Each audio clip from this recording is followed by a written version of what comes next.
Iran lied about never having a nuclear weapons program. The Iran deal, the nuclear deal, is based on lies.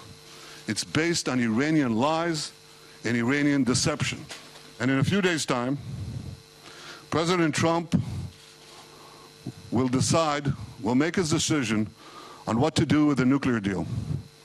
I'm sure he'll do the right thing for the United States, the right thing for Israel, and the right thing for the peace of the world. That is just not an acceptable situation. And I've been saying that's happening. They're not sitting back idly. They're setting off missiles, which they say are for television purposes. I don't think so. The Israeli Prime Minister with a detailed layout of evidence he says Israelis got from Iran. You heard the Israeli ambassador to the U.S. saying in recent weeks they've been sharing it with the U.S. The Iranians pushing back on Twitter today. Breaking, the boy who can't stop crying wolf is at it again. Undeterred by cartoon fiasco at United Nations General Assembly, you can only fool some of the people so many times, referring to a speech Netanyahu gave there. But the seriousness here is that 12 days from now, the President of the United States decides whether to pull out of the Iran nuclear deal. Let's bring in our panel. Guy Benson, political editor at townhall.com, host of the new show Benson and Harf on Fox News Radio, which begins next Monday. Congratulations on that. Mara Liasson, national political correspondent of National Public Radio, and Molly Hemingway, senior editor at The Federalist. Okay, Mara, you heard the ambassador here saying how serious it is with the reams of information that he says the Israelis got about a nuclear program that essentially was designed to make a nuclear weapon. Right. And what Netanyahu did today, an incredibly simple, clear exposition with the big letters and the graphics, was to give the reasons why the Iran deal was a bad deal and should never have been entered into. He didn't really explain what happens after the U.S. gets out, but he certainly corroborated all of President Trump's instincts, and everybody who's talked to the president expects that he will pull out on May 12th, or sometime before that. A lot of articles, a lot of people have been saying that the prime minister was essentially doing that for an audience of one for President Trump.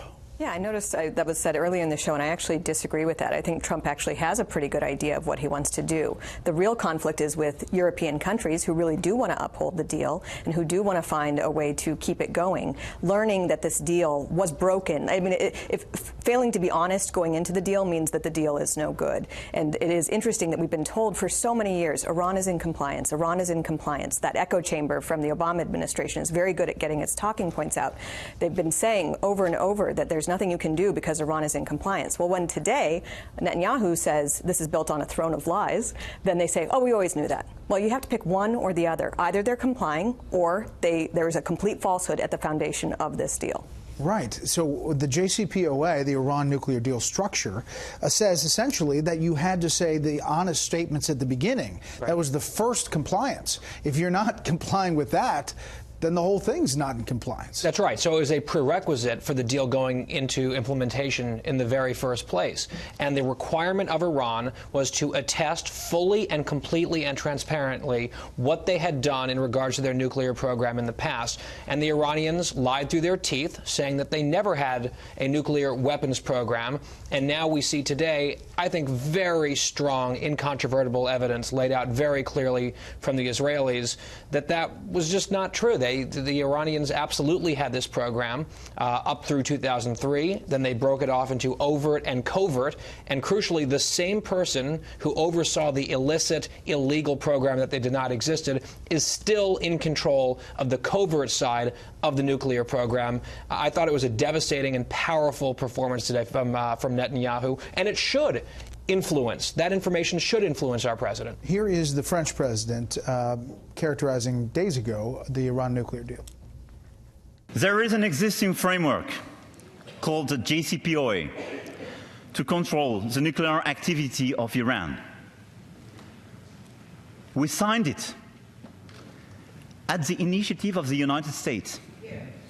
We signed it both the United States and France.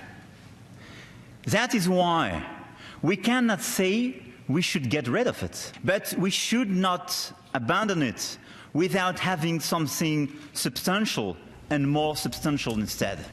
So I guess the real question, Mara, is can this evidence force or push the European allies, France, we saw Angela Merkel here, the president's going to London to see the British Prime Minister. Can it force them to get on with a new round of sanctions outside of the Iran deal? Well, that is the big question. They haven't wanted to. They were willing to build on extra protections about ballistic missiles or maybe about Iran's meddling in the region. But they want to build on this deal. They don't want to start from scratch. And that's the question. Can the United States get the Europeans to agree to extra sanctions, more? And don't forget, the president has another deadline, and it's midnight tonight, to see if he's going to continue those exemptions for the steel and aluminum tariffs against the EU.